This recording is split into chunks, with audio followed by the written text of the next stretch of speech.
Hare Krishna, Hare Krishna, Krishna Krishna,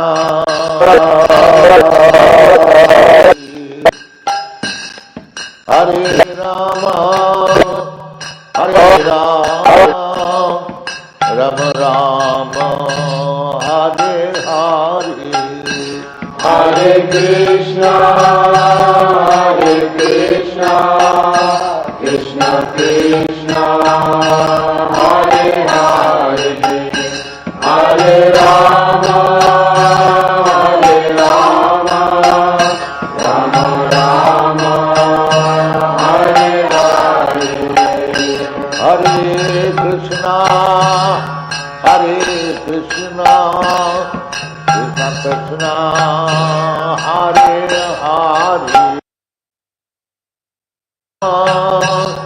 Hare Rama, Rama Rama, Hare Hare, Hare Krishna, Hare Krishna, Krishna Krishna, Hare Hare, Hare Rama, Hare Rama, Rama Rama, Hare Hare, Hare Krishna, Hare Krishna, Krishna Krishna, Hare Hare, Hare Rama, Hare Rama, Rama Rama, Hare Hare, Hare Krishna, Hare Krishna, Krishna Krishna, Hare Hare, Hare Rama, Hare Rama, Rama Rama, Hare Hare,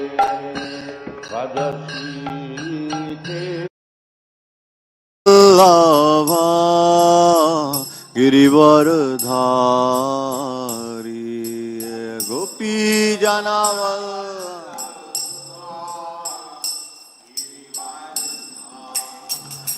Jaya Gopi Janavallabha Girivardhari Gopi Janavallabha Girivardhari Yasodhanandana Vrajajana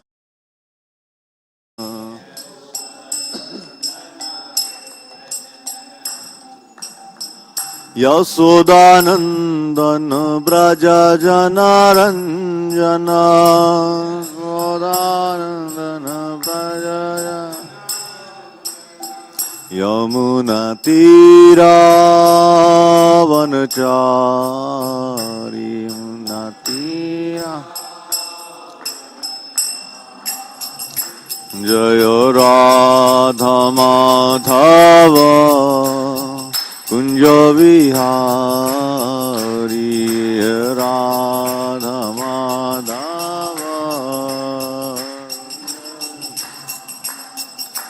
Jaya Radha Vrindavan Chandrodaya Radhe Radha Vrindavan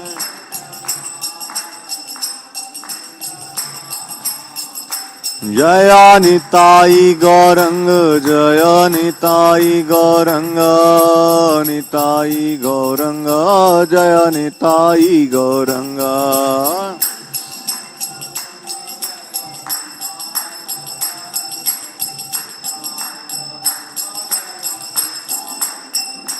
Jaya Jaya Prabhupada Prabhupada Prabhupada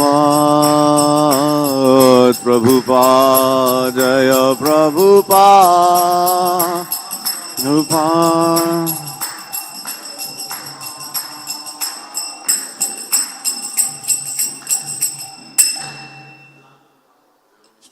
Paramahamsa Parivajakaacharya Stotatashi Srimad His Divine Grace Abhay Charana Arvinda Bhakti Vedanta Swami Srila Prabhupada Ki Jai ISKCON founder Acharya BPT founder Acharya Srila Prabhupada ki jai. Ananta Koti Vaishnava Vrinda ki jai. Namacharya Srila Haridas Thakur ki jai. प्रेम से कहो श्री कृष्ण चैतन्य प्रभु नित्यानंद श्री अद्वैत गदाधर शिवासदि गौर भक्त वृंद की जय। ग्रंथराज श्रीमद् भागवतम की जय। ताई गौर प्रेमानंदे हरि बोल। ओम नमो भगवते वासुदेवाय। ओम नमो भगवते वासुदेवाय। ओम नमो भगवते वासुदेवाय। नारायणं नमस्कृत्य नरं चैव नरोत्तमं देवीं सरस्वतीं व्यासं ततो जयमुदीरयेत्। नष्टप्रायेषु भद्रेषु नित्यं भागवत सेवया भगवती उत्तम श्लोके भक्तिर्भवती नैष्ठिकी। Reading from Srimad Bhagavatam, Canto 1, Chapter 2, Divinity and Divine Service, text number 26. Mumukshvaha ghora रूपान मुमुक्षवो घोर रूपान मुमुक्षवो घोर रूपान हित्वा भूतपतिम अथा हित्वा भूतपतिम अथा हित्वा भूतपतिम अथा नारायणः कलाः शान्ता नारायण कलाः शान्ता नारायण कलाः शान्ता भजन्ति हि अनुसूयवः भजन्ति अनुसूयवः भजन्ति अनुसूयवः मुमुक्षवो घोर रूपान् हित्वा भूतपतिम् अथा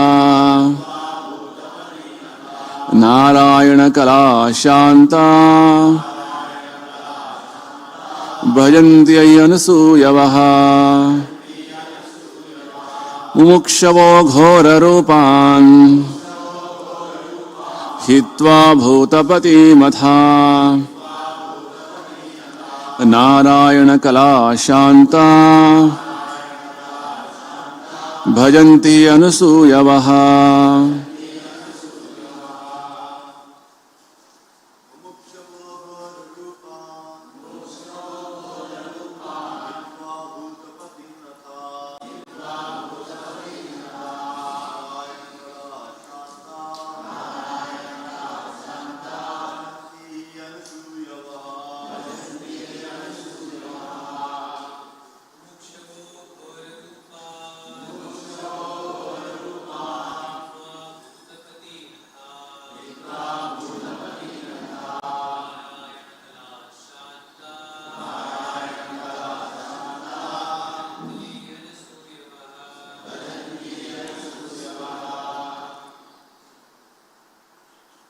Mataji.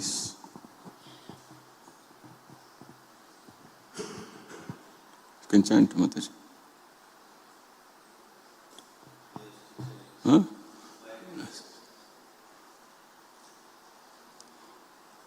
Hari bol. Sloka slide.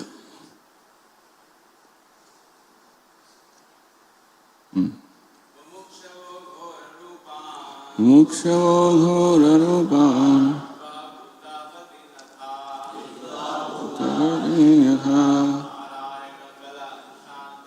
Narayana kala shanta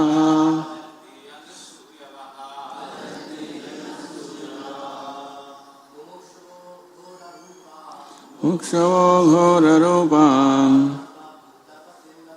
Itva putagatim gatha Narayana kala shanta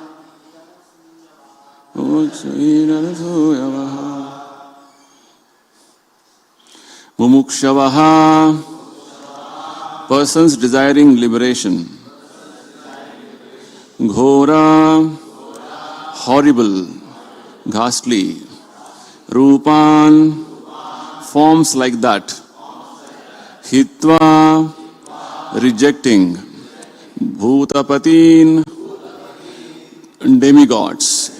Atha, for this reason, Narayana, the personality of Godhead, Kalaha, plenary portions, Shantaha, all blissful, Bhajanti, do worship, He, certainly, Anusuyavaha, non-envious. Translation and purport by His Divine Grace A.C. Bhakti Vedanta Swami Srila Prabhupada Ki Jai. Those who are serious about liberation are certainly non-envious and they respect all. Yet they reject the horrible and ghastly forms of the demigods and worship only the all blissful forms of Lord Vishnu and His plenary portions. Kindly repeat. Those who are serious about liberation are certainly non-envious and they respect all. Yet they reject the horrible and ghastly forms of the demigods and worship only the all blissful forms of Lord Vishnu and His plenary portions. Purport by Srila Prabhupada Ki Jai. The Supreme Personality of Godhead Sri Krishna, who is the original person of the Vishnu categories, expands Himself in two different categories, namely integrated plenary portions and separated parts and parcels. The separated parts and parcels are the servitors, and the integrated plenary portions of Vishnu Tattvas are the worshipful objects of service. All demigods who are empowered with the Supreme Lord are also separated parts and parcels. They do not belong to the categories of Vishnu Tattva. The Vishnu Tattvas are living beings equally as powerful as the original form of the personality of Godhead, and they display different categories of power in consideration of different times and circumstances. The separated parts and parcels are powerful by limitation. They do not have unlimited power like the Vishnu Tattvas. Therefore, one should never classify the Vishnu Tattvas or the plenary portions of Narayana, the personality of Godhead, in the same categories with the parts and parcels. If anyone does so, he becomes at once an offender by the name Pashandi. In the age of Kali, many foolish persons commit such unlawful offenses and equalize the two categories. The separated parts and parcels have different positions in the estimation of material powers. And some of them are like Kala Bhairava, Smashana Bhairava, Shani, Mahakali and Chandika. These demigods are worshipped mostly by those who are in the lowest categories of the mode of darkness or ignorance.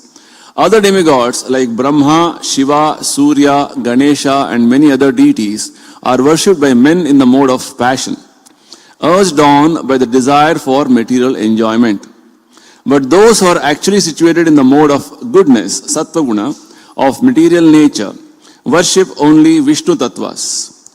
Vishnu Tattvas are represented by various names and forms such as Narayana, Damodara, Vamana, Govinda and Adhokshaja. The qualified Brahmanas worship the Vishnu Tattvas represented by the Shalagrama Shila. And some of the higher castes like the Kshatriyas and Vaishyas also generally worship the Vishnu Tattvas. Highly qualified Brahmanas situated in the mode of goodness have no grudges against the mode of worship of others. They have all respects for other demigods, even though they may look ghastly like Kala Bhairava or Mahakali. They know very well that these horrible features of the Supreme Lord are all different servitors of the Lord under different conditions. Yet, they reject the worship of both horrible and attractive features of the demigods, and they concentrate only on the forms of Vishnu because they are serious about liberation from the material conditions. The demigods, even to the stage of Brahma, the supreme of all the demigods, cannot offer liberation to anyone. Hiranyakashipu underwent a severe type of penance to become eternal in life, but his worshipful deity, Brahma, could not satisfy him with such blessings. Therefore, Vishnu and no one else is called Mukti Pada, or the personality of Godhead who can bestow upon us Mukti, liberation. The demigods, being like other living entities in the material world, are all liquidated at the time of the annihilation of the material structure. They are themselves unable to get liberation, and what to speak of giving liberation to other devotees. The demigods can award the worshippers some temporary benefit only, and not the ultimate one. It is for this reason only that candidates for liberation deliberately reject the worship of the demigods, although they have no disrespect for any one of them. Thus ends the Bhakti Vedanta purport. Om Ajnanatimiraandhasya Jnananjana Shalakaya Chakshurunmilitam Yena Tasmai Shri Gurave Namaha Nama Om Vishnu Padaya Krishna Preshtaya Bhutale Srimate Bhakti Vedanta Swamin Nitinamine Namaste Saraswati Deve Gauravani Pracharine Nirvisesha Shunyavadi Paschatya Deshatarine Jaya Sri Krishna Chaitanya Prabhu Nityananda Shri Advaita Gadadhara Srivasadi Gaura Bhaktavinda Hare Krishna, Krishna Krishna, Hare Hare, Hare Rama, Rama Rama, Hare Hare.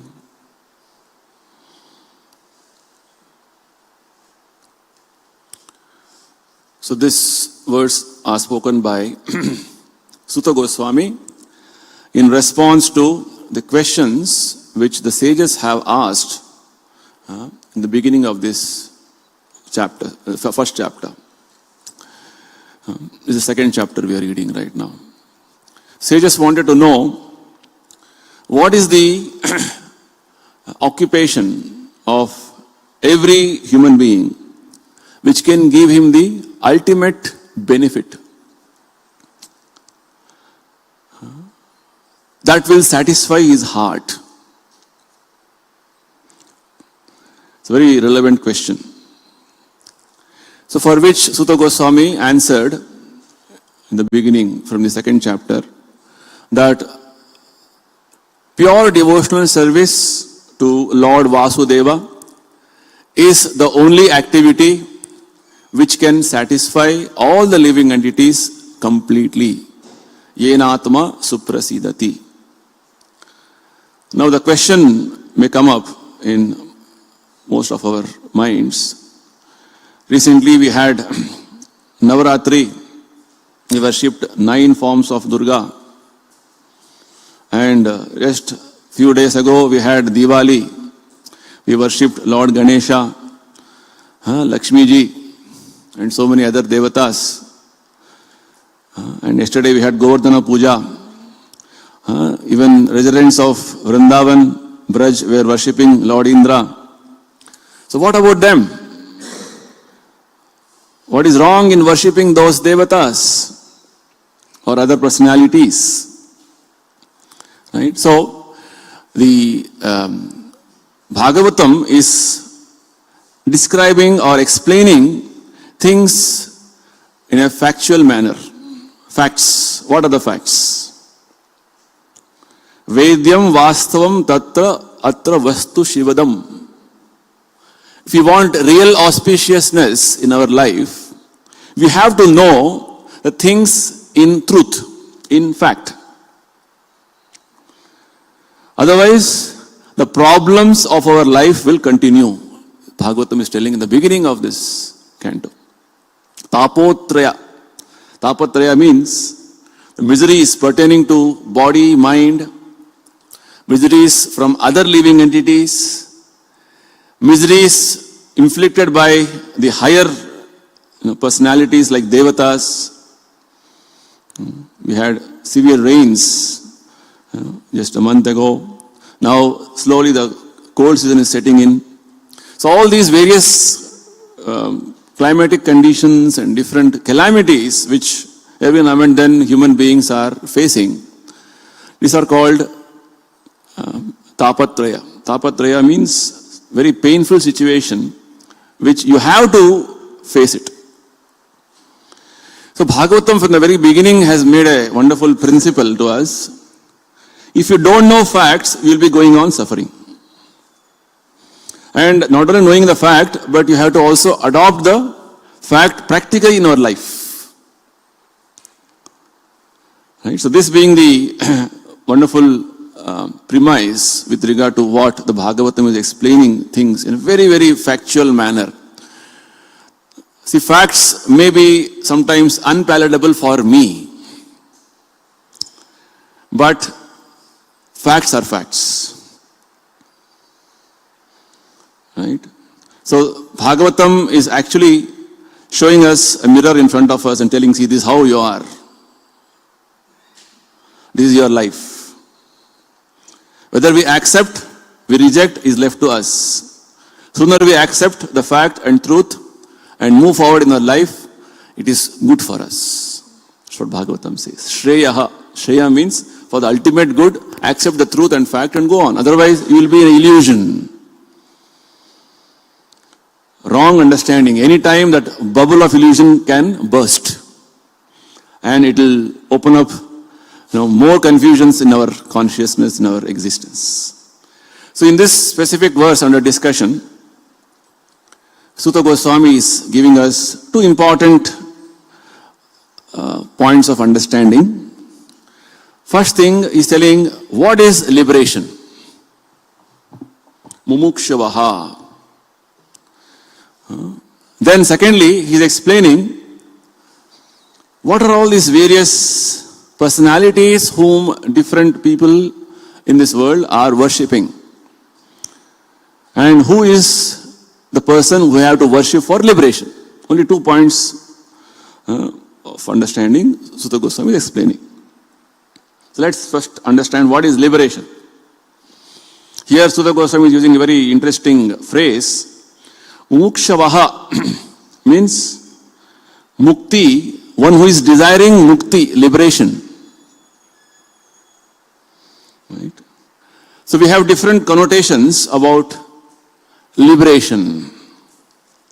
There are so many parties or so many organizations starting with liberation. Right?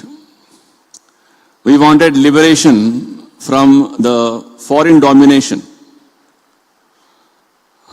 in our nation. So we had a lot of freedom struggle going on. So we got liberated.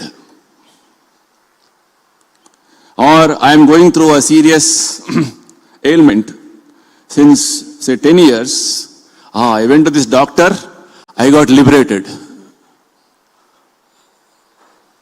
I had serious financial issues. I did some business and I got liberated from that condition of poverty. I am well to do now. Or students may think, oh, exams, last exam, after this I am liberated. Or husband, wife, the modern day, not going well together, divorce and liberated.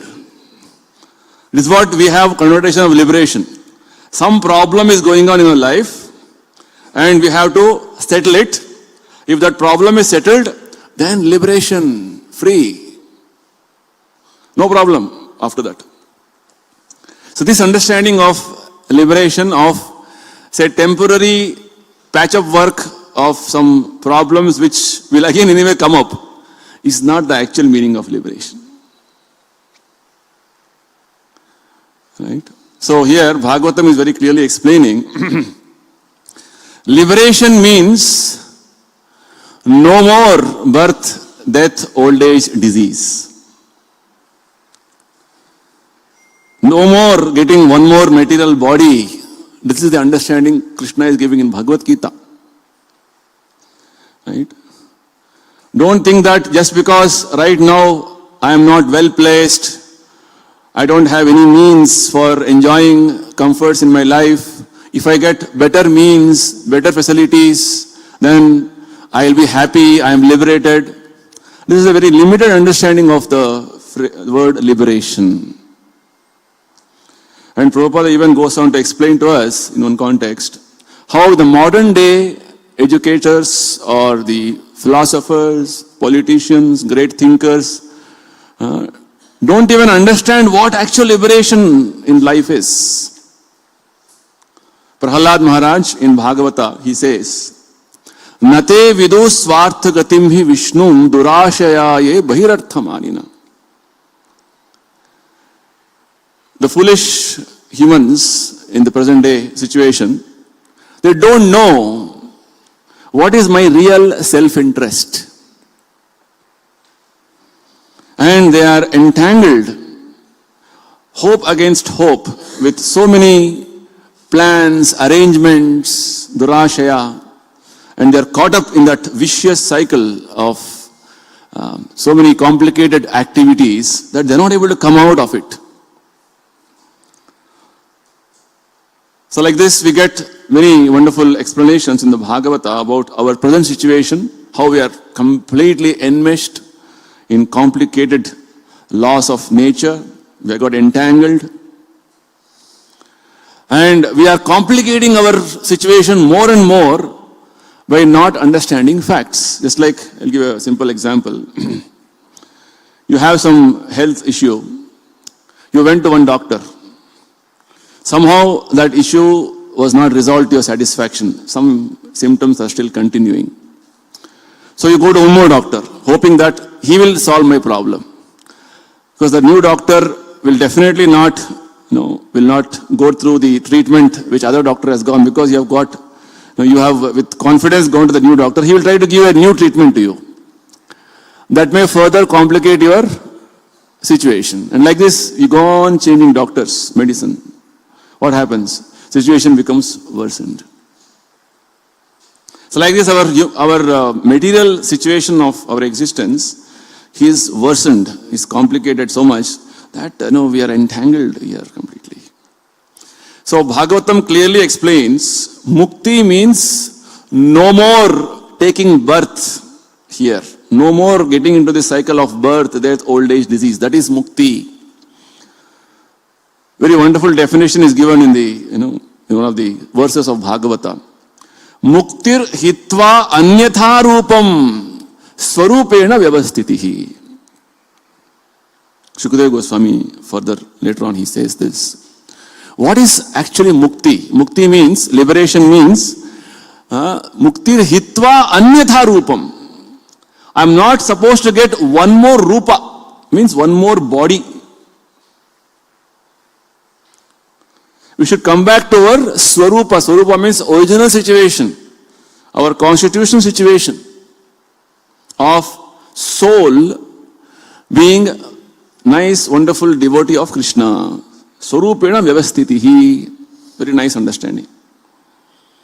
Our unnatural situation and going on changing our different situations in that to resolve the problem will not solve the problem.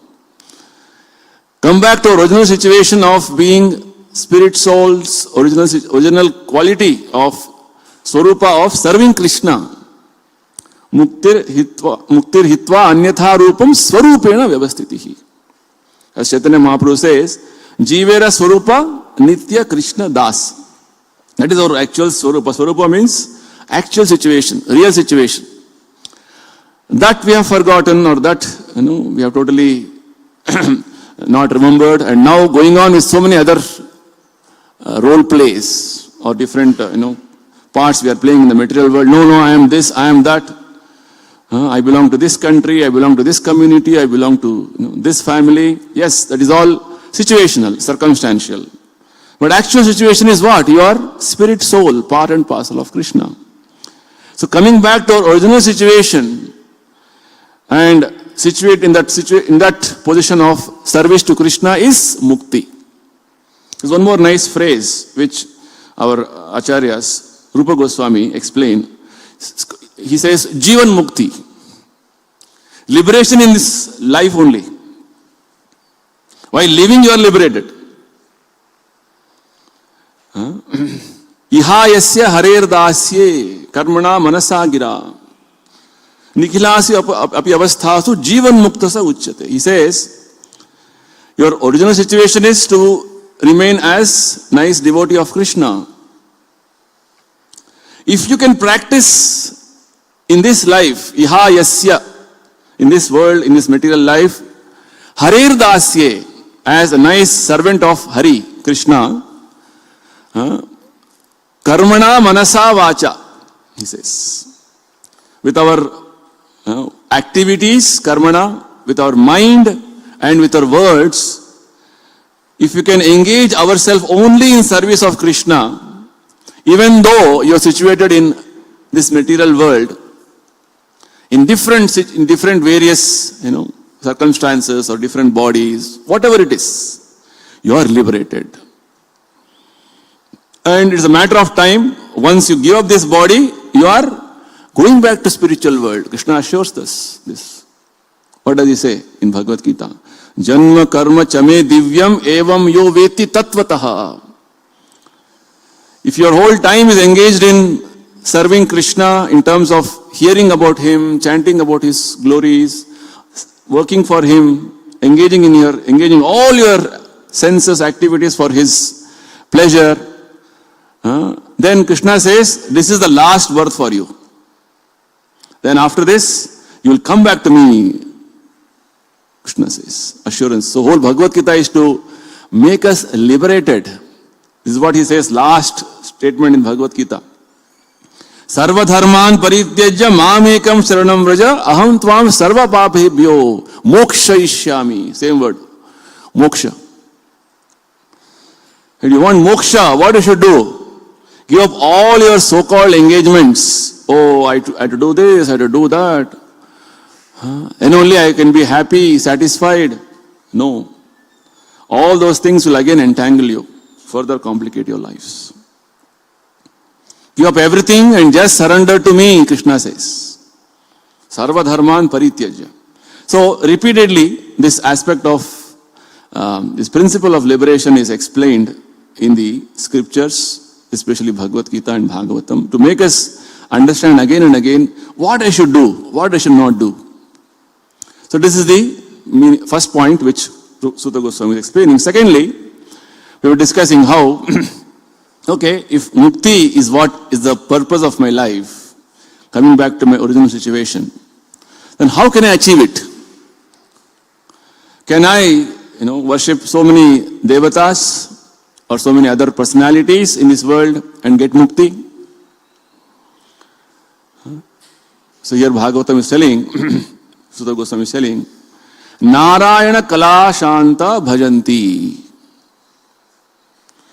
Only you have to worship the all blissful forms of Lord Vishnu and his plenary portions, nothing else. And you should reject the horrible and ghastly forms of the demigods. So it is very blunt here with regard to the recommendation. Because you may think, oh, I've been worshipping this particular devata from my childhood. How is Bhagavatam telling this? Sometimes, we see some comments of some posts, social media posts. When such statements somehow come up by devotees, the people outside world, they all comment, nonsense. You don't know what is philosophy. They comment like this. Because facts are not known. Because we think something is of this value. And I say, no, it is not of that value. This is the actual fact. My mind somehow don't accept that fact. Rupa Goswami, while explaining the first statement in Nectar of Instruction, Upadeshamrita, Vacho Vegam Manasaha Krodha Vegam. He says there are 6 different urges in our body. Urges of the mind, urges of our senses in different forms like anger, tongue and so many things, which all of us are experiencing and influenced by, and we are completely battered by these influences, urges. Right? Mind says something, our tongue demands something, our senses demand something, and like this we are running everywhere. So Rupa Goswami says, you have to control them to move forward in our spiritual journey. And in that context, our acharyas explain, there are two things going on in our existence. Avirodha Priti. Avirodha Priti means, I don't oppose, I welcome it. It's like any sense gratificatory activity, I welcome. It's good for me. Right? Today is IPL match. Yeah, I want to see that. It's good for me, my senses. Right? Somebody saying, let us go to mall today and do nice, shopping. Yes, very good for me. Right? Like that, any sense gratificatory activity is most welcome. Avirodha means no opposition. And much before you telling it, it's all in my consciousness. I want this, I want this, I want this. I'm looking for that. That's why Google, in the beginning, when you open the page of Google, you get a search. What you're searching for sense gratification, please type. I will give you the answer. Right? Any search engine will have this. First thing is search. What you're searching. Our mind is searching for sense gratification. Looking for sense gratification. And further, acharyas explain, Virodha Yukta Krodha. And if there is some obstacle in my sense gratification, then first we rebel. Then you become angry. It's a wonderful explanation. This is explanation given by Prabhupada's Guru Maharaj, Bhakti Siddhanta Saraswati Thakur Maharaj. He says these two aspects in our existence is inbuilt right now. Either we have conditioned that way. Avirodha Priti for sense gratification for me and my people. And Virodha Yukta Kama, Virodha Yukta Krodha for things which are which I don't get as my sense gratificatory objects. So this, the point I was telling is with regard to the social media, how people who don't have understanding of what is the fact, they start opposing. Why Krishna? I'll worship this, I'll worship that, just like Prabhupada is telling here. There are different personalities like Kala Bhairava, Smashana Bhairava, Shani, Mahakali, Chandika, then like this many personalities are there whose very appearance is very ghastly. Not easy to look at them. Because Kali is having 10 hands with different weapons, and she is wearing a garland of skulls. And one hand she is having a chopper, one more hand she is holding the head of a demon. Right? People who are a little sensitive, for them, looking at some accident in the road itself, they feel, shock.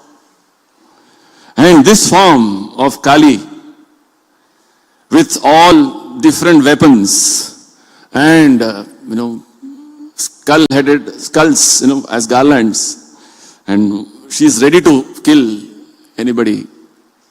Anybody means demons, asuras. So this is ghastly. And there are forms like Mahabhairava, Kala Bhairava, Shani. So what are these various personalities? These are all different personalities empowered by Lord Krishna to administer this creation, this universe. Just like when the police will arrest you for a criminal charge, then depending on the severity of the criminality, the police will treat you that accordingly. Right? So likewise, There are different grades of humans in this world with different levels of mentalities with regard to this world is for my enjoyment. I can do anything and everything. Right? So it's like when you are taking your vehicle on the road, say a simple offense of not following the traffic rules may give you some ticket or a penalty charges. Something which is very severe, it may lead you to arrest also and imprisonment also. Anything with any law which government has. So likewise, there are people with different mentality because of the influence of different modes of nature, because of which they are all conditioned to think this is the way I want to conduct myself in this world. I don't care what the law is.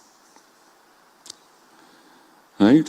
And then somebody opposes, I also oppose with greater force. And I try to say that I win.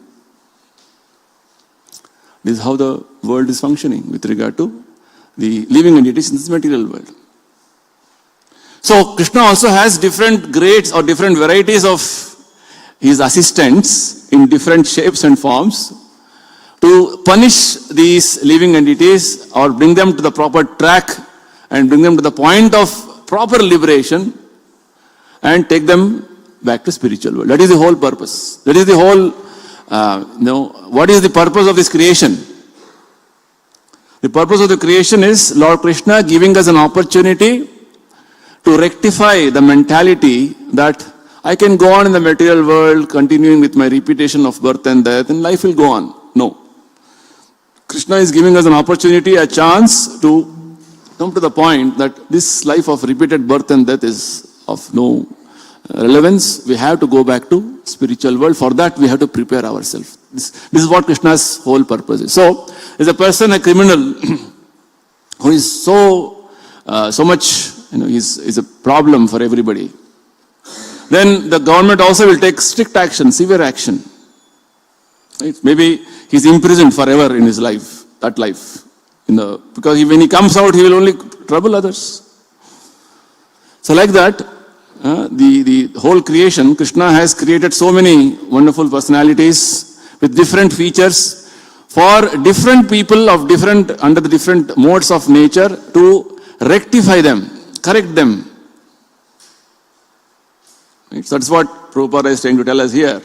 That these various personalities, just like some forms are ghastly, horrible forms, some are very beautiful. Right? We have this Kamadeva, Cupid, very beautiful. He is so beautiful that even the Apsaras and all the different personalities, other devatas get attracted to him. Right? Kartikeya, the son of Lord Shiva and Parvati, is very beautiful. Right? Like this, there are beautiful personalities. So, if you are having the like-dislike aspect of, okay, I like this devata because he's beautiful. That's again a wrong understanding. So here, Bhagavatam is explaining that the fact is, Krishna has different types of, different categories of living entities. He expands himself in different categories of entities. We are also his expansions, means we are also his energies. We are called separated parts and parcels, Vibhinnamsha. And Krishna also expands himself as what is known as integrated plenary portions. They are called Swa-amsha. This is the fact. Right? So what is the situation? Krishna expands himself as Narayana and various other incarnation forms like Vishnu, Narayana, Damodara, Adokshaja, Krishna, Prabhupada is saying here, Vamana, Govinda. They are all one only, but in different features. Why they are different? Lord Rama is different from Krishna? No, they are one only. But Prabhupada very nicely explains, these various categories or rather various different expansions of Vishnu all have unlimited powers. Brahma, he prays to Lord Krishna. He says that just like you have 1,000 candles of same candle power lit at one time, all of them look alike. So all Vishnu forms, whatever Vishnu forms, different incarnations, Matsya Avatara, Kurma Avatara, any incarnation of Lord Vishnu, Krishna, or all have same unlimited powers. But they display different categories of power in consideration of different times and circumstances. Very important point you have to understand. Rama was having a nice bow and arrow and he used to kill demons like anything. Krishna, what he has? Only has a flute. Let us know, you start comparing different personalities. Parashurama, he was having an axe and a sword and so many things. He is very powerful, no? Krishna, what he has? He has only standing with the flute. So like this, comparing with our limited understanding is not proper. Every personality of Vishnu's expansions have all powers, unlimited powers, but they display, as Prabhupada says, they display different categories of power in consideration of different times and circumstances. What is required at that point of time, Lord Vishnu or Krishna will display that much power and potency. Otherwise, they are always powerful. Chaitanya Mahaprabhu, he came as a devotee. Does it mean he is like us? No. He is Krishna himself. He has all the powers and he displayed, he came for a specific purpose to deliver all of us, to destroy our demoniac mentality. But his appearance has a reference in scriptures why he comes at specific times. So we should not, with our limited understanding, we should not simply concoct or manufacture some ideas. He is not Vishnu, he is Vishnu. This is wrong. Right? So these Vishnu categories are all called plenary portions, Sva Amsha. All are equally powerful. Whereas other category of living entities called Vibhinna Amsha. They are separated parts and parcels. We humans and also Devatas are all separated parts and parcels. They have limited powers. No, they have more power than me. It's like telling the corporator of this place will have more power than you, of course. Or the district magistrate of this place will have more power than you, obviously, because he has to manage this district. Or a minister having some portfolio will have more power than you. Yes, definitely, you have elected him for that specific situation. So like this, Krishna has empowered few punyatmas, pious living entities, to see that they administer this universe under his direction. They are called Devatas. And these Devatas posts, the personalities occupied this post keep changing. It's like we have election. Tomorrow is going to be US elections, right? So we're going to select a new president. So the posts keep changing periodically. So this Brahma, Shiva, Indra, all these are all posts. They're not names of a person. You have to understand this very important point. It's like yesterday's Govardhana Puja. We heard Indra became very, puffed up, very arrogant, and he was trying to dominate and wanted to punish Vrajavasis because the Vrajavasis heard Krishna not to worship him and rather worship Govardhana. That was the whole pastime. So Krishna taught him a lesson. No, I am the supreme. Where are you? Simply you have forgotten about my position. So that Indra, the specific person Indra post, has occupied the post, but the person Indra is somebody different. Just like in Bhagavad Gita we get an example of sun god. Krishna instructing Bhagavad Gita some millions of years ago to sun god. The sun god, present time, is called by the name Vivaswan. So like this, every personality, rather every post has a person with specific name. Just like I can say, I have a father. But that father has a name. My father's name is so and so. So likewise, the different posts in this whole of these different devatas, who are all holding those positions, are all temporary and given by Krishna only. Krishna says in Gita very elaborately in 7th chapter, 9th chapter, how when somebody is wanting to worship a devata, that desire and the inspiration to worship the devata is given by Krishna as Paramatma to the living entity. And after that, Krishna further says, even that benediction which that devata will give you, Krishna says, I only give devata and devata gives you. Why you have to take an indirect path? Krishna says this as avidhi purvakam. It's illegal. It's like if you know you have to get some office work done in the police department with the top official. You start going to some lower official like a constable and bribe him. So worshipping devatas, Bhagavad Gita Krishna condemns. And he says it is not required. It is illegal. Worship me. In a very simple manner he says there, but in Bhagavatam is again very nicely elaborately described in different various contexts. Here specifically, the recommendation given here, if you want liberation, we understood what is liberation, then you have to only worship the all blissful forms of Vishnu. Vishnu or his different plenary expansions. Any form you worship will get liberation, mukti. Right? So this also brings us to the point that, okay, I am endeavoring for liberation. So while I am preparing myself for liberation, I only have respect for Vishnu. All other people I disrespect, or I don't have any consideration for them. Wrong. The very beginning statement Prabhupada makes, the quality of a devotee is that he is non-envious. Anusuyavaha. And respect all. Out of envy, we make discrimination, distinction. This is respectable, this is disrespectable. I like this, I don't like this. This is because of envy.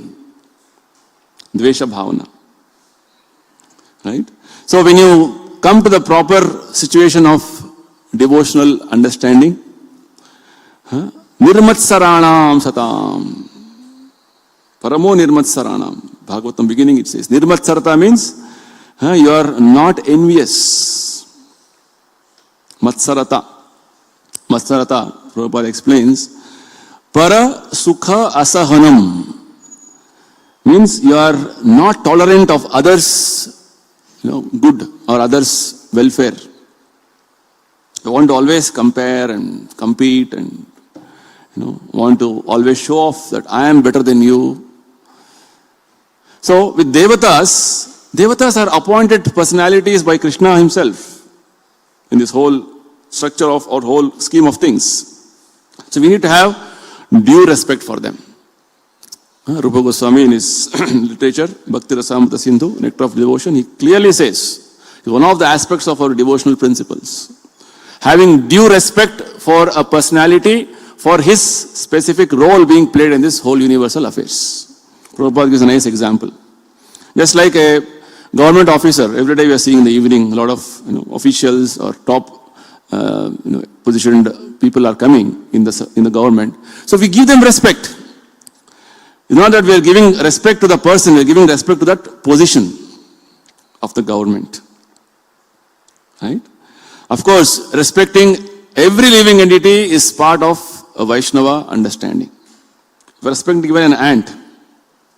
So Prabhupada concludes this today's purport by telling, candidates who are preparing themselves for liberation deliberately reject the worship of devatas, although they have no disrespect for any one of them, because they know the facts, they understand things as they are. That particular person is coming with some blessing of Krishna with a position, we have to respect that. Right? When you respect each and every one of us around us for whatever situation we are in, that is the way we have to move forward in our devotional life.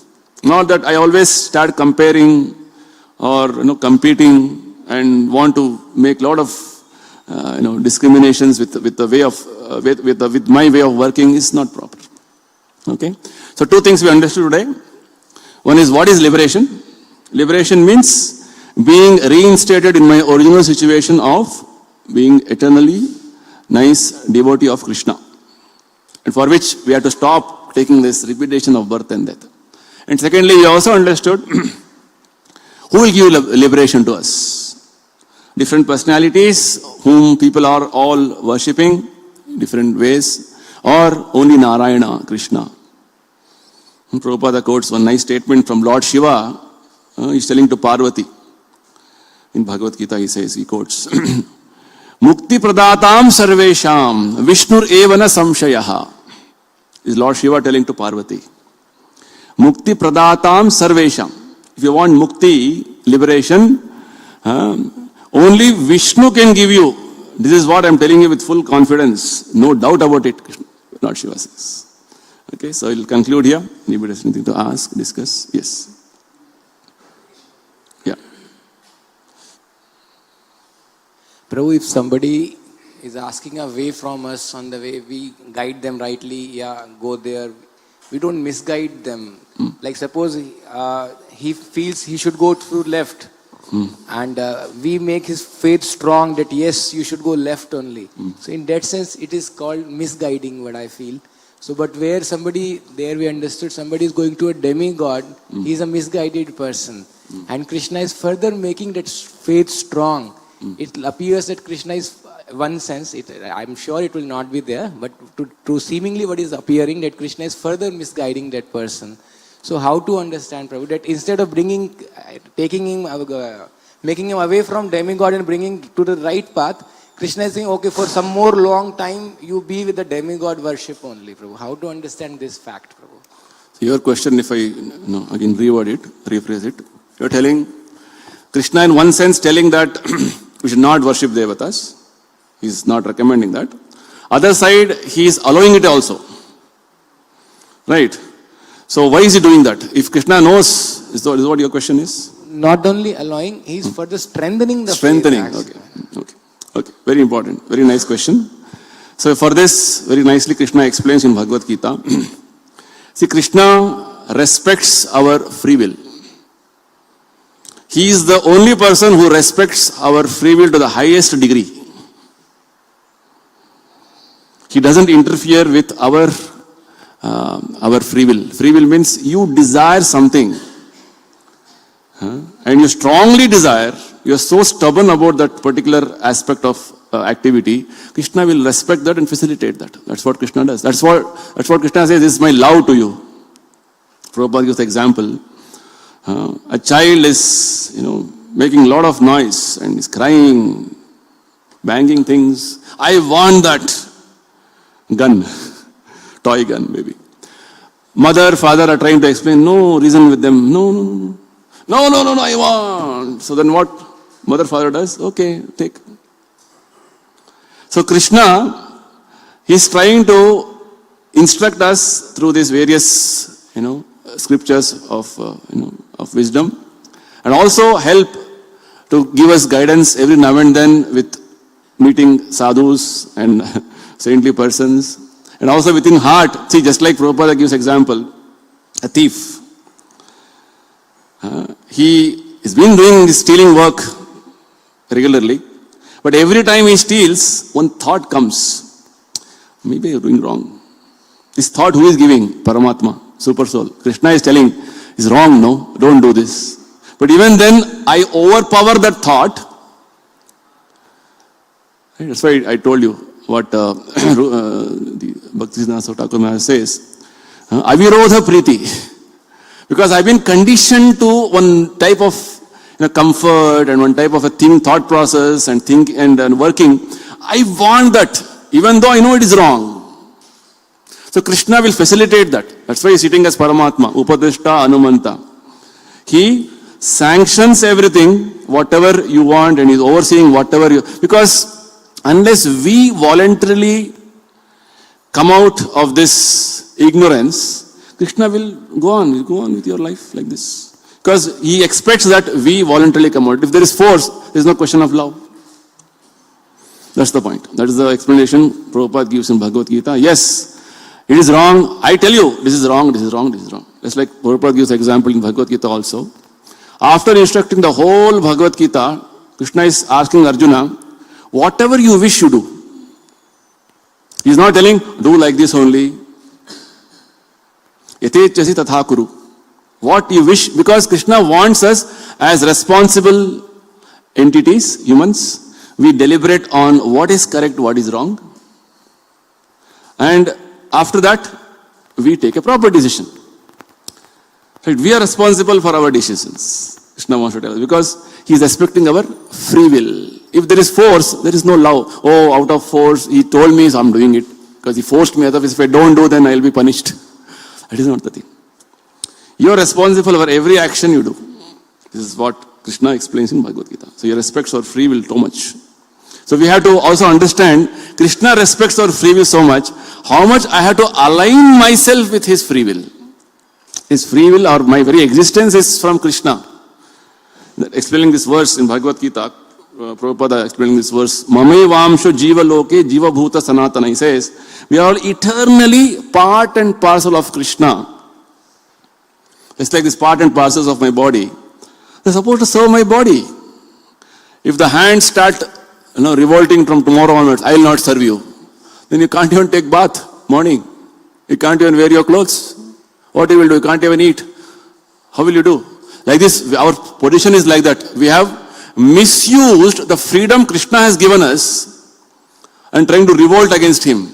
But Krishna is so merciful that, okay, your revolting doesn't matter, I'll facilitate accordingly. I'll give you a body without hands. Body of a snake. Okay, move around without hands. So he'll facilitate based on your desire and your understanding, he'll go on giving you bodies. That's how it is. Okay, fine. Yeah. One more. I'll come to you.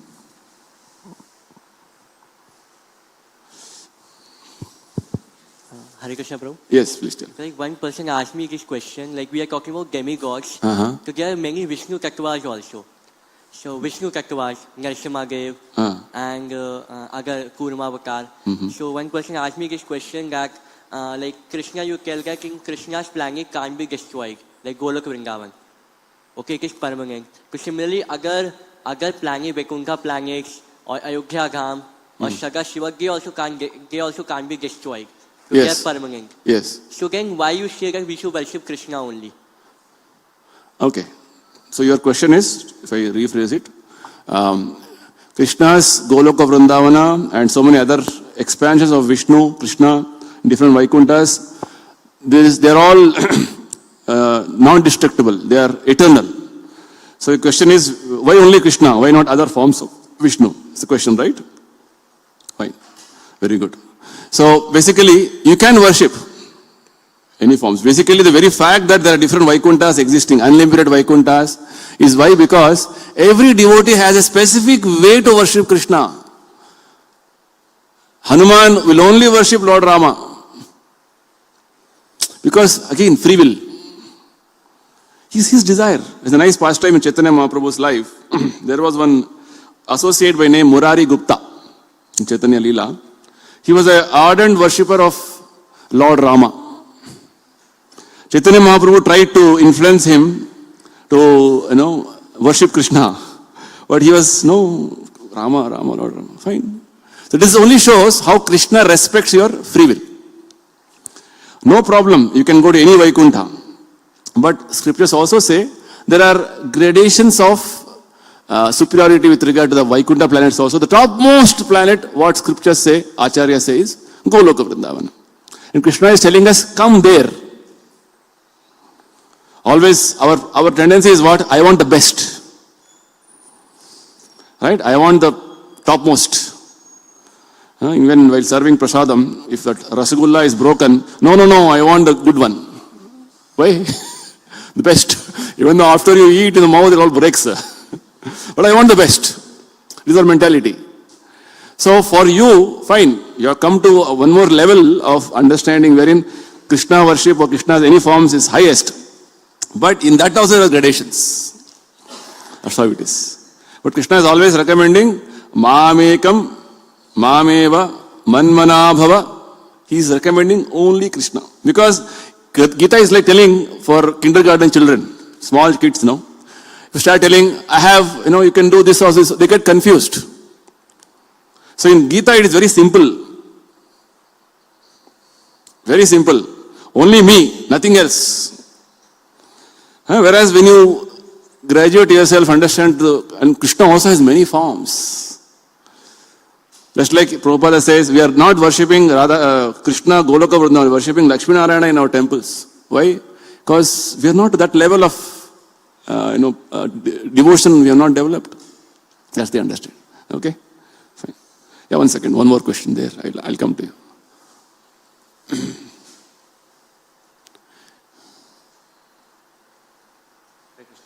Yeah. My question is, like when we see Jagannath ji on cart on Jagannath Yatra, we will get moksha. Yes. And people will ask like you, people are doing everything to get moksha only. And if you are saying, is it false or true? Very much fact. Very much fact. When you see Jagannath on the cart, you are liberated for that time.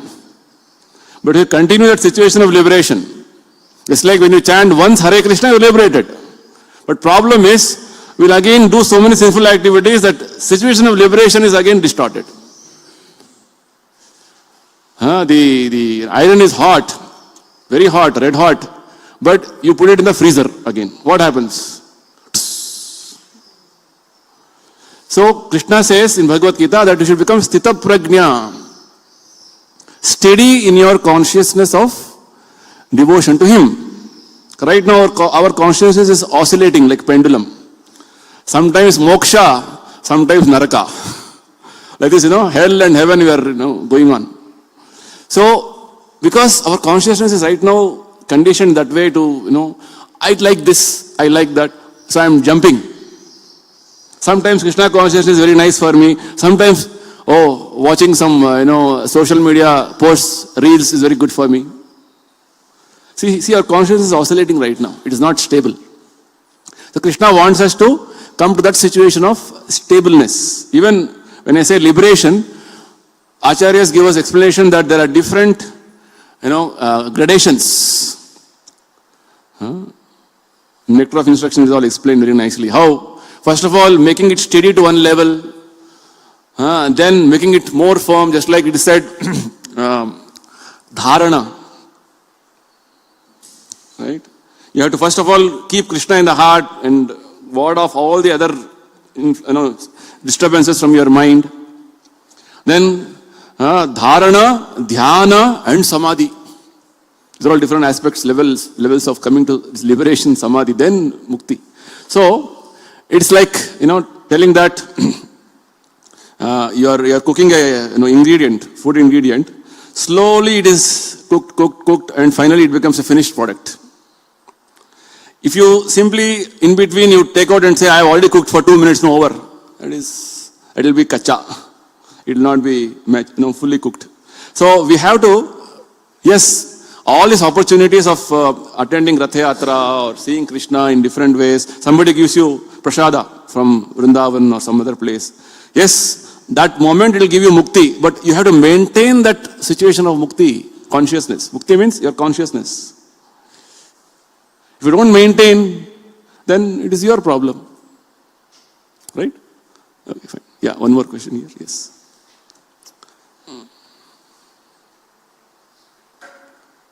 Hare Krishna. Hare Krishna. Hare Krishna, Prabhu. Yes. Prabhu, once we worship the demigods, so they bestow us some material benediction. Yes. So that is also as per our karma, or they give us beyond our karma. Like Krishna, if we worship Krishna, He can give us beyond what is our destiny. Yes. So is this the same case with the demigods, or how is it, how we understand it? See, demigods' ways of functioning is again they are also under direction of Krishna only working, right? So based on Krishna's direction, they bestow. Just like it is, the aspect of karma is always acting. But many complexities of karma may not be visible to us immediately. It's like you may say, oh, my friend, is always busy, going around and doing so many things, but he passed exam in first class, How? So you cannot, assess a person's way of his results with regard to what he did and what happened with regard. Because maybe his level of understanding with a specific subject matter is good, that Krishna has bestowed him with a good intelligence to understand the material subject matter so well. Krishna has given the mercy that way. So definitely everything what is going on in the material world is under the laws of nature. Right? Whereas with regard to Krishna's devotion, laws of nature and laws of karma is fully acting on us. Right? If you are worshipping a specific devata for a specific thing, yes, you are under the influence of a specific guna. Just like Hiranyakashipu's example Prabhupada is giving here. That he wanted to have eternal life. But Brahma said, I myself is not eternal. What I can give you? So it's completely under the laws of nature and laws of karma. Right? You specifically worshipping a demigod because you have developed one type of a desire, one type of a intention, and you go to that person because Krishna as Paramatma is watching you. Okay, you want a beautiful wife, worship Uma. It is mentioned, recommended in scriptures. So that intelligence to go and worship a devata also Krishna only is giving. So he is giving us all these facilities basically to see that we eventually come to a proper good sense. Right? Whereas with regard to Krishna's devotion, for the very beginning of this Bhagavatam it is explained, it is causeless. Causeless is what you are telling about, karma and all. It is not commensurate to our karma at all. I may have 1% punya karma, but Krishna is giving me 1000% mercy for that. I give you only 1 rupee, but you give me value worth 1000 rupees. Oh, it is called causeless mercy. So bhakti is beyond karma. From the beginning of Bhagavatam, it is being explained nicely. Ahaituki apratihata.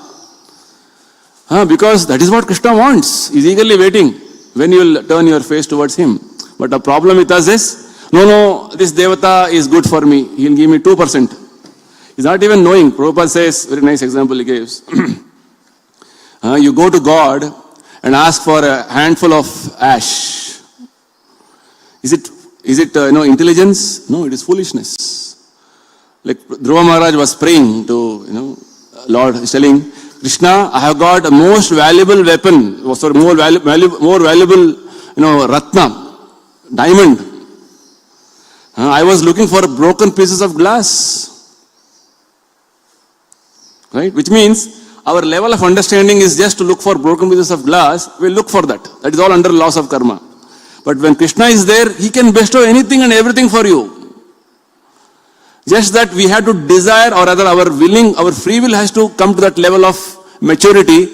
Krishna can give everything. Why I have to simply trouble him? Let me only do my devotion to him. As Chaitanya Mahaprabhu says, I don't want anything, Krishna. Na dhanam, na janam, na sundarim. I only want your causeless bhakti to be done. Rather, uninterrupted devotion I have to do. Ahaituki bhakti. Okay? Fine. You have a question? Okay. Yes. Last question. Yeah. Take the mic. Others cannot listen. Hare Krishna, Prabhu. Hare Krishna. Prabhu, you said right now our consciousness is like pendulum. Sometime good Krishna consciousness and sometime hellish consciousness. Yeah. So we have to be sthita prajna. Steady, yes. So how do we do that? You should read Bhagavad Gita, chapter 2, text number 54 to 72. You will get the answer. All right. Krishna says, Arjuna asks 4 questions. What is the symptom of a sthita prajna? How does he speak? How does he act? How does he walk? How does he think? Arjuna asks these 4 questions. So what to think? how to act with our senses, how to walk means how to connect ourselves in this material world. Krishna explains. Just to give a simple example, what is that you have to think? What should be our way of disposition to the outside world? He says, Prajahati yada kaman sarvan partha manogatan. Sita prajna means he is giving up all the desires which is manufactured, cooked up in his mind. Mind is called the factory of manufacturing desires. Prajahati yada kaman sarvan partha manogatan. Krishna says, give up all sense gratificated desires which are actually mental concoction and become happy within yourself. Means you are understanding that I am part and parcel of Krishna, I have eternal relation with Krishna, I have to only serve Krishna. That is happiness. Anything else is only illusion. This is how in every activity, whether it is physical, mental or verbal, a devotee is trying to conduct himself in this way. Okay, this aspect of action with this particular interaction with the other person. What is that I have to do? I have to see that I don't have any personal motive. I don't have any personal agenda. I only want to serve Krishna. How can I help him to make him devotee of Krishna? Yes, see? Whereas in the outside world, every person has an agenda, as a motive. What I will get from this? How I will enjoy? How I can exploit? This is the disposition. First thing. It's called, when you practice, this all takes time, but with Krishna conscious process is a very powerful and strong process. If you practice, gradually you will come to this stage of steadiness. So initially maybe you are struggling with 10 things when you interacted with 10 things, you failed nine times. But practice again and again. Practice means what? You are bringing back the understanding what Krishna wants us to do. It will please Krishna, this will please Prabhupada. Then that 9 may become 4, 3, 2. It's good. Take pleasure in that. Oh, I am able to control my mind force and trying to interact in a way Krishna wants me to do. That is called Sita Prajna. See, it's all action happening internally. Nothing is visible outside. Visible outside in terms of your interaction. Because the object is the same. The situation is the same, but your way of interacting with that particular situation has changed. As Prabhupada says, Arjuna was a no man initially. No, I will not fight. But same Arjuna, same warrior, said, yes man. He became a yes man. Whatever Krishna wants, I will do. This is called Sita Prajna. Okay? Fine. One more question. Last question. Sorry. Yes.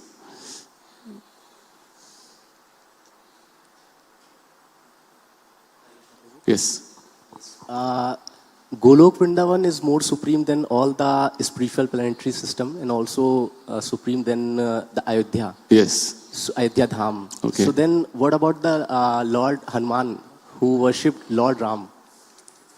What is your specific question? What about means? He is a great devotee of Lord Rama. Yes. Then what will be the position of Ram Bhakta? Okay. And he can easily visit to the Golok Vrindavan Okay. or... Okay, I got your question. Basically, you're telling Goloka Vrindavan is topmost because you worship Krishna. I worship Rama, but he's also supreme. So there's some sort of a dilemma in my mind. What is whether Hanuman goes to Goloka also? That is your question, right? So let us understand this one aspect. When you come to the aspects of spiritual understanding, it is not like a material calculation. In material calculation, today maybe one person is very rich. It's all calculated, or rather, it is judged based on some parameters with our own way of limitations, right? This person is the best because of these parameters. So these material parameters don't apply to the spiritual realm. When we say, just like when we say the different rasas, Dasya rasa, Shanta rasa, Sakhya rasa, the Madhurya rasa, Madhurya is the highest. We don't have the intellectual capability to understand these very technical and highly elevated esoteric subject matters right now. Let us accept what Acharyas are telling right now. Right? So in what ways, what it is, there are many nuances in this. But for time being, that's why Krishna didn't confuse us much in the Bhagavad Gita. I am the highest, nothing else. Okay, so with regard to Rama, Lord Rama also, as we understood just now, they are all equally powerful. They have unlimited powers. Advaita Machyutam Anadim Anantarupam. Brahma says. All of them are unlimited, all of them have equal powers, but they display limited, specific powers under different circumstances. So your specific question of, does Hanuman go to Goloka Vrindavana? He may go or he may not go, left to him. It's free will. Right? How can you judge that he will go? Whereas in Bhagavatam it is explained, the sweetness of Krishna's devotion is so wonderful that even Lakshmi from Vaikuntha want to come to Goloka.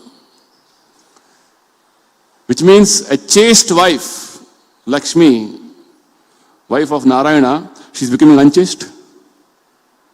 Right? A woman desiring one more male is a question of chastity. So like this, they're all little higher subject matters, which from our right now, with our understanding, we may not be able to appreciate that. It is just like it is one more example I'll give you. With Lord Rama's feeling, too much of, he was grief-stricken when Sita was abducted and taken away to Lanka by Ravana. He was feeling intense separation like any husband. Oh, great separation he was feeling. So this separation, Acharyas explain, is not like ordinary separation. It is this separation of love and separation of ecstasy it was. So this statement when you hear, it may not immediately strike you, what is this actually? So what I want to tell you is, yes, what are the different dynamics in the realm beyond this material world is only limitedly in a simple manner, somewhere here and there, scriptures are explaining. So Prabhupada was asked this similar question. Prabhupada said, why don't you go there and understand? Why are you here? Right? Just like if I say, America is like this, whatever descriptions I give you, it will only be theoretical. Best is, you go there and see. You'll experience everything, you'll understand everything. That's the explanation Prabhupada gives. So these various questions right now is with the background of our material understanding. It's biased. We are biased with the material way of thinking, seeing. That's why when I say Krishna is the highest, immediate rebellion is what? No, how is highest? Narayana is highest. Right? Rama is highest. There is a fight. No, all are highest. There are different personalities in different moods. So this is the truth. Achintya bheda bheda tattva. They are simultaneously one and different. So this requires some more deliberation with regard to the fine aspects of the philosophical understanding which Acharyas explained to us. Okay, so it is not right now within our realm or our domain to get into the discussion of those subject matters. Right now, let us accept this much and let us have patience. Time will come when Krishna will reveal the truth to us. Prabhupada will reveal the truth to us. Divya Jnana Hriday Prakashito. Let us not be impatient. Now I am chanting Hare Krishna from yesterday. Tomorrow I should know everything. No. Don't have this much impatience with us. Let us have patience and gradually Krishna will reveal based on your purity, your maturity. Why Krishna has to reveal unnecessarily? Right? You go to a person whom you don't even know. He will not take you to his bedroom. He will tell you, sit in this, what is this, veranda. Right? First of all, you have to familiarize with Krishna. What is Krishna? What is his personality? And what is the relation between Krishna, Rama? All these are very elevated subject matters. So basically what I want to tell you is, these are all subject matters which will be revealed to us as we move forward in our devotional service. And let us have patience. Okay, so let's close here. Grantara Srimad Bhagavatam ki jai, Srila Prabhupada ki jai.